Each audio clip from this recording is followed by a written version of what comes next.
Welcome to the channel students. तो आज हम इस वीडियो में एक्सप्लेन करने वाले हैं chemical properties of the ethers. तो ये हमारा अल्कोहल फिनोल्स एंड ईथर्स का होगा लास्ट पार्ट।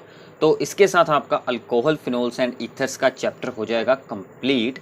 और मैं आपको साथ में एक बहुत ही इंपॉर्टेंट इन्फॉर्मेशन इसके बारे में बताना चाहता हूँ कि अल्कोहल फिनोल्स एंड ईथर्स के फुल रिवीजन वीडियोज़ भी हमारी ऑलरेडी अपलोडेड हैं और इम्पोर्टेंट क्वेश्चन एंड आंसर्स की वीडियोस भी ऑलरेडी अपलोडेड हैं एंड फुल रिवीजन्स जो कि आपके एग्ज़ाम के टाइम में आपकी बहुत ही यहाँ पर हेल्प करने वाली है वो भी अपलोडेड हैं एंड इनके MCQs plus assertion reasoning problems जो होती हैं वो भी सभी अपलोडेड हैं।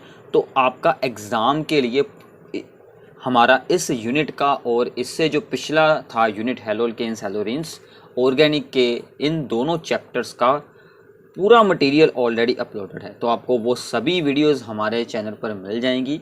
जिस भी वीडियो की आपको रिक्वायरमेंट है आपको जस्ट उस वीडियो के नेम के साथ हमारे चैनल के नेम को उतारना है यूट्यूब पर जीटीसी ट्यूशन साथ में आपको उतार देना है और साथ में जो भी आपको रिक्वायरमेंट है वो आपको वीडियो हमारे वाली ऊपर शो हो जाएगी। तो वहाँ से आप उसे ईजिली देख सकते हैं, सेव कर रख लें, प्लेलिस्ट में ऐड कर लें तो आपको बिल्कुल ही सिंपल हो जाएगा। सो स्टार्ट करते हैं chemical properties of the ethers. तो ईथर्स जो होते हैं, ईथर्स वैसे जनरली ये हमारे पास इनर्ट कंपाउंड्स होते हैं। सो दीज आर इनर्ट, मतलब इनकी ज़्यादा रिएक्शंस नहीं होती, इसीलिए इनको हम एज ए सॉल्वेंट यूज़ करते हैं। ये स्टेबल कंपाउंड्स रहते हैं क्योंकि ये इनर्ट होते हैं। ये स्टेबल और इनर्ट क्यों होते हैं?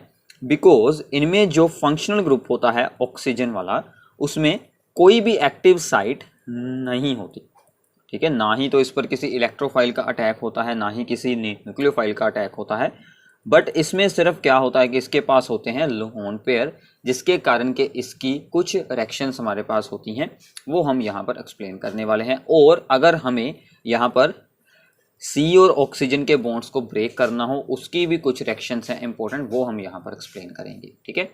सो इसकी जो सबसे पहली रिएक्शन है that is the reaction with the Lewis acids, ठीक है।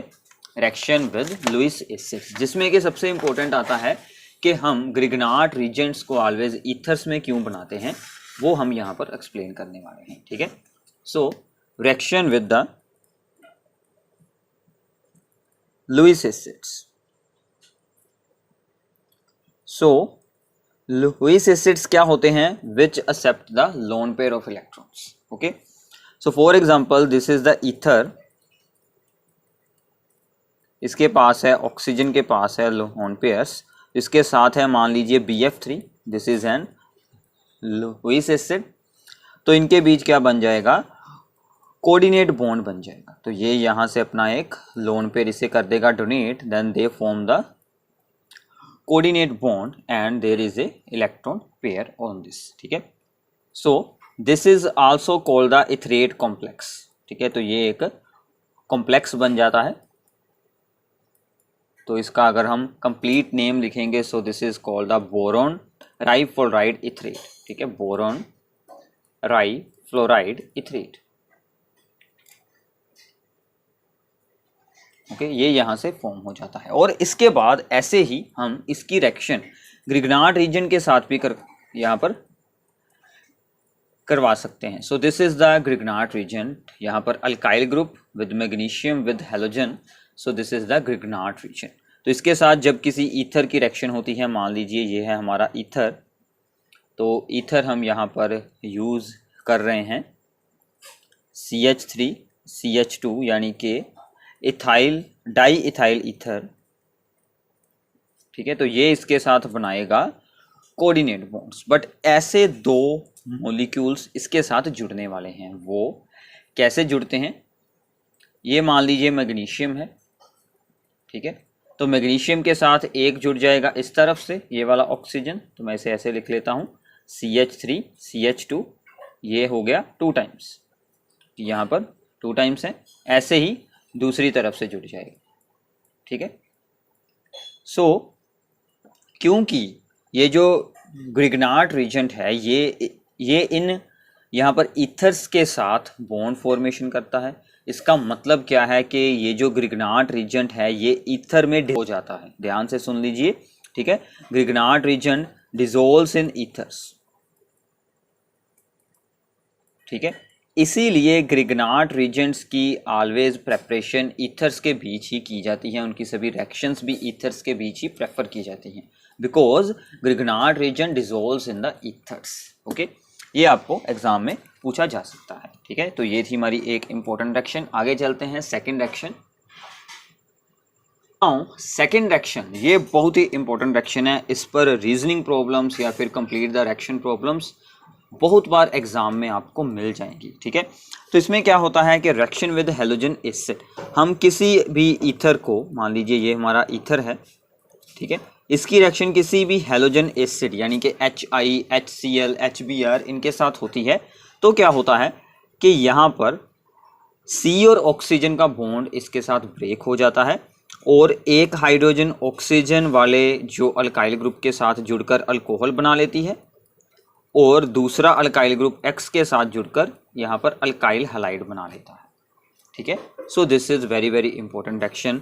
फॉर एग्जांपल हमारे पास है डाई इथाइल ईथर, ठीक है, और इसमें हमने ऐड कर दिया यहाँ पर HI।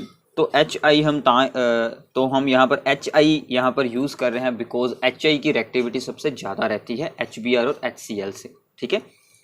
सो इसको ये यहाँ पर ब्रेक करेगा, तो यहाँ पर हो जाती है cleavage of the CO bond, ठीक है, बाय यूजिंग हैलोजन एसिड। एक बनेगा अल्कोहल और दूसरा बनेगा अल्काइल हैलाइड, ठीक है।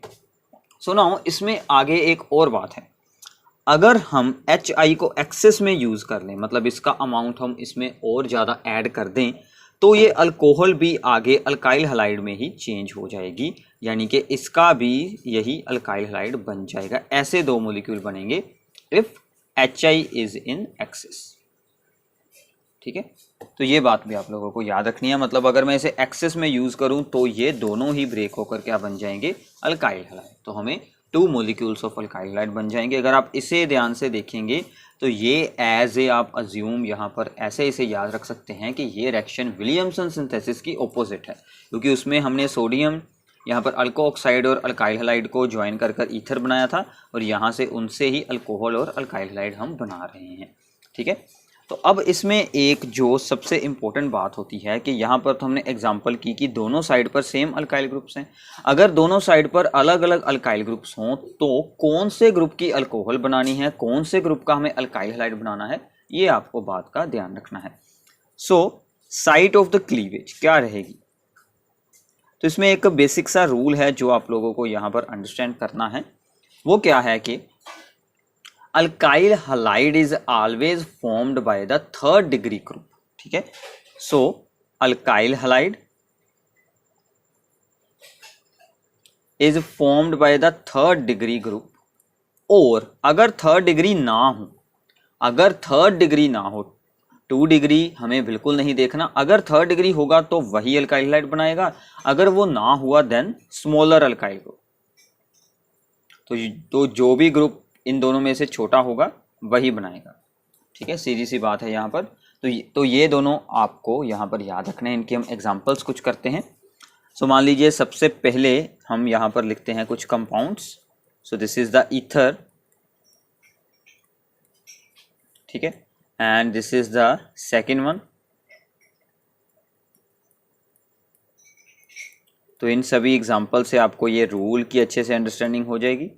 And this is the third example, ठीक है, थर्ड भी बनानी बहुत इंपॉर्टेंट थी, ठीक है, फिर आपको अच्छे से अंडरस्टैंडिंग हो जाएगी। चलिए अब हम इन सभी में ऐड कर रहे हैं HI मतलब हम इनकी ब्रेक कर कर अल्कोहल और अल्काइल हैलाइड बनाना चाहते हैं। तो क्या होगा, अब यहाँ पर हमने क्या देखना है कि थर्ड डिग्री अल्काइल ग्रुप है, ना तो ये है और ना ही ये, तो थर्ड डिग्री तो नहीं है, तो हम क्या देखेंगे, स्मॉलर अल्काइल ग्रुप। कौन सा छोटा वाला है, ये है, तो इसका क्या बनेगा, अल्काइल हैलाइड, मतलब ये जुड़ेगा आयोडीन के साथ। सो दिस, और दूसरे की बनेगी अल्कोहल, ठीक है। तो ये इनके जो रीजंस हैं वो आप लोगों को मैकेनिज्म में अंडरस्टैंड हो गए। तो मैंने आपको आपको जितनी भी वीडियोस यहाँ पर बताई हैं उनमें हमने आपको बताया है कि मैकेनिज़म्स मैं आपको अलग से बताऊँगा। तो मैकेनिज़म्स आप अगर किसी कॉम्पिटिटिव एग्ज़ाम के लिए प्रिपेयर कर रहे हैं तो हम उनको अच्छे से एक्सप्लेन करेंगे किसी अलग वीडियोस में। वो हम एक सीरीज़ यहाँ पर अलग बनाएंगे, सभी रीजंस सभी मैकेनिज़म्स आपको वहाँ पर मिल जाएंगे। ठीक है। सो अब यहाँ पर हम देखते हैं, this is the primary, simple है एक carbon, but this is the third degree, this is the third degree alkyl group, क्योंकि इस C जो ऑक्सीजन के साथ है उसके साथ 1 2 3 C एटम जुड़े हैं। So this will form the alkyl halide 1। ठीक है, तो इसके साथ आयोडीन जुड़े। ओके, सो हम इसको बना देंगे। तो ये बन गया आपका अल्काइल हैलाइड और इसकी बन जाएगी अल्कोहल, सिंपल है। ठीक है, ऐसे ही यहां पर है। So this is the 2 degree.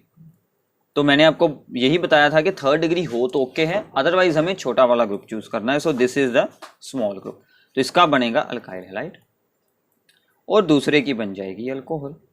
ठीक है, तो ऐसे आपको इन रिएक्शंस को, इनके रूल्स को याद रखना है। So this is very very important.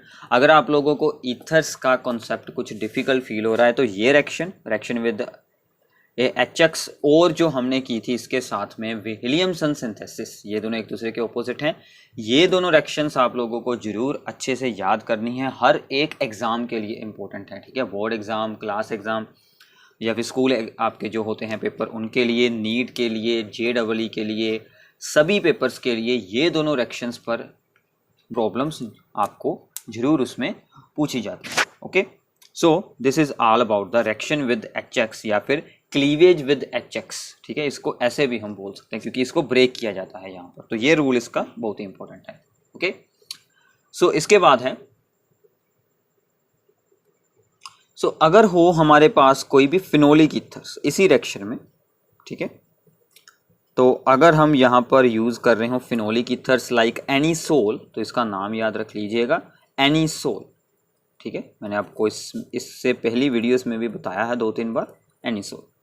अगर हम इसकी रिएक्शन करवा रहे हैं H साथ, तो आप लोगों को एक बात का ध्यान रखना है कि ये C ऑक्सीजन का बॉन्ड बिल्कुल नहीं ब्रेक होगा, तो ऑलवेज हमें फिनोल ही यहाँ से मिलेगी। तो अल्कोहल यानी कि जो OH ग्रुप है वो ऑलवेज बेंजीन रिंग वाला बनेगा और ये CH3 आयोडीन के साथ जुड़कर अल्काइल हैलाइड बनाएगा, यानी ऑलवेज यहाँ से हमें फिनोल प्लस कोई भी अल्काइल हैलाइड मिल जाए। ठीक है, तो ये भी बात आपको याद रखनी है। और इसमें ऑर्डर ऑफ रिएक्टिविटी जो होता है वो आपको क्या मिलता है कि HI का ऑर्डर ऑफ रिएक्टिविटी सबसे हायर रहेगा, उसके बाद HBr रहेगा और उसके बाद रहेगा HC। तो ये इसमें ऑर्डर ऑफ रिएक्टिविटी रहने वाला है। ठीक है, तो ये थी आपकी reaction with halogen acid, this is the very very important reaction. अब इसके बाद इनमें रिएक्शंस आती हैं रिंग सब्स्टिट्यूशन रिएक्शंस। ठीक है, जो इनकी थर्ड टाइप की इंपॉर्टेंट रिएक्शन है, रिंग सब्स्टिट्यूशन रिएक्शंस। तो रिंग सब्स्टिट्यूशन में आपको सबसे पहले इस बात का ध्यान रखना है कि जो यहाँ पर, मान लीजिए हम एनीसोल की एग्जांपल लेते हैं।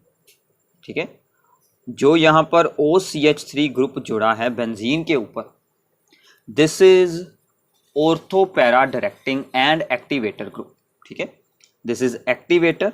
एक्टिवेटर का मतलब क्या होता है कि ये इलेक्ट्रोफाइल के यहाँ पर इलेक्ट्रोफिलिक सब्स्टिट्यूशन रिएक्शन के लिए रिंग को एक्टिवेट बना देता है, इसकी रिएक्शन, इसकी रिएक्टिविटी और इंक्रीज कर देता है। And ortho para directing for electrophiles. ठीक है, अगर कोई भी इलेक्ट्रोफाइल आएगा, यानी कि जैसे हमने रीड की हुई हैं इससे पहले भी रिएक्शंस, जैसे कि फ्रीडल क्राफ्ट रिएक्शंस होती हैं, उन सभी में यहाँ पर ऑर्थो और पैरा प्रोडक्ट्स ही बनने वाले हैं। जैसे कि सबसे पहली इसकी एग्जांपल है, दैट इज हेलोजिनेशन। तो हेलोजिनेशन में हम यहाँ पर क्या करेंगे, इसमें किसी हेलोजन को ऐड करेंगे। ठीक है, so this is the anisole. तो एनीसोल की ही मोस्टली यहाँ पर आपको रिएक्शंस मिलने वाली हैं। ठीक है, कोई भी और हो सकती है यहाँ पर चेन, वो भी आप लोगों को ऐसे याद रखनी है। So reacting it with the bromine in the presence of the acid, acetic acid. ठीक है, तो क्या होगा, यहाँ पर ऑर्थो एंड पैरा प्रोडक्ट्स का मिक्सचर ऑब्टेन हो जाएगा। तो ये ऑर्थो पर भी जुड़ जाएगा ब्रोमीन, और ये ब्रोमीन आपका पैरा पोजीशन पर भी जुड़ जाएगा।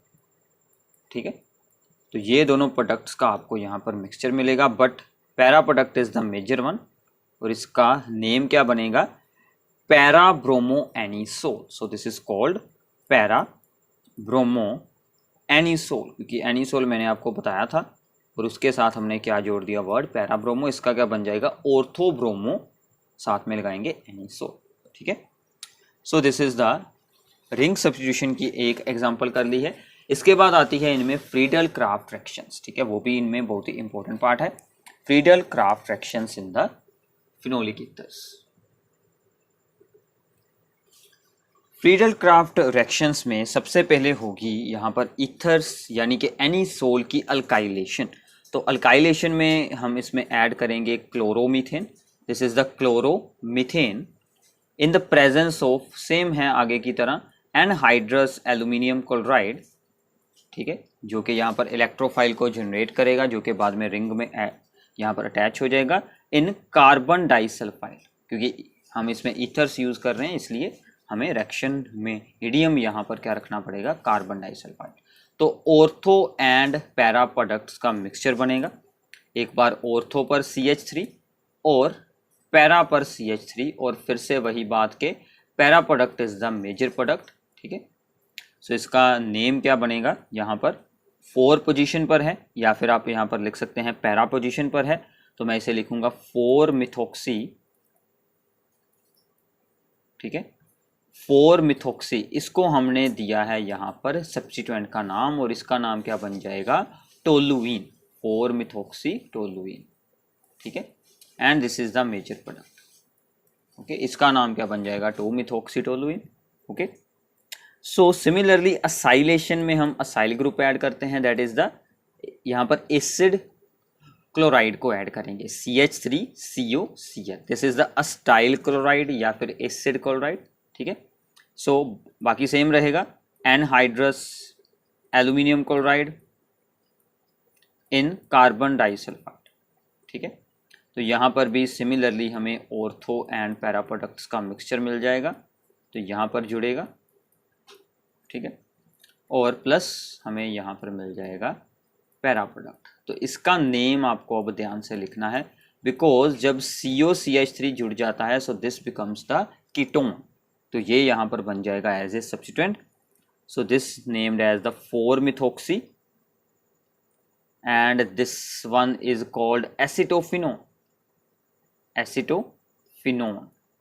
ठीक है, एसिटो वर्ड यूज किया जाता है इन यहाँ पर इसके लिए, क्योंकि हमने इसको नाम दिया है असाइलेशन, असाइल ग्रुप होता है। सो एसिटो, और ये है एक फिनाइल ग्रुप, और ये बन गया phenone because this is an ketone. ठीक है, so this is the major product. और एक बात आप लोगों को याद रखनी है कि ethers are less reactive than the phenols, इनकी रिएक्टिविटी फिनोल्स से होती है कम। ठीक है, और ईथर्स के बहुत सारे यूजेस हैं जो आप लोगों को बुक में रीड करने हैं। तो आल्सो ईथर्स के मैं कुछ यूजेस के बारे में आपको बताता हूं जो कि काफ़ी इंटरेस्टिंग है।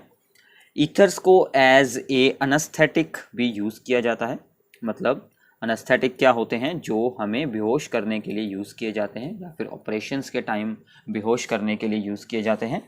ठीक है, बट इनका इफेक्ट काफ़ी स्लो होता है और इनका बाद में रिकवरी हो पाना भी काफ़ी स्लो होता है, तो इसलिए इनका यूज़ अब रिप्लेस हो रहा है। ठीक है, और आल्सो बहुत सारे फ्लेवरिंग एंड परफ्यूम्स में भी इनका यूज़ किया जाता है।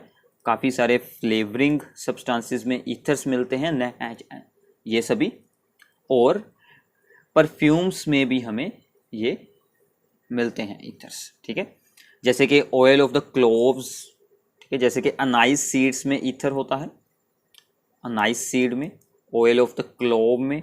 ठीक है, क्लोव ऑयल में ईथर्स मिलता है, और जो उसमें होता है मेन सब्सटेंस वो भी एक ईथर होता है। ठीक है, ऐसे और भी बहुत सारी एग्जांपल हैं, जैसे कि ऑयल ऑफ द वैनिला, उसमें भी ईथर मिलता है, जहाँ पर हमें ये जो ईथर्स वो मिलते हैं।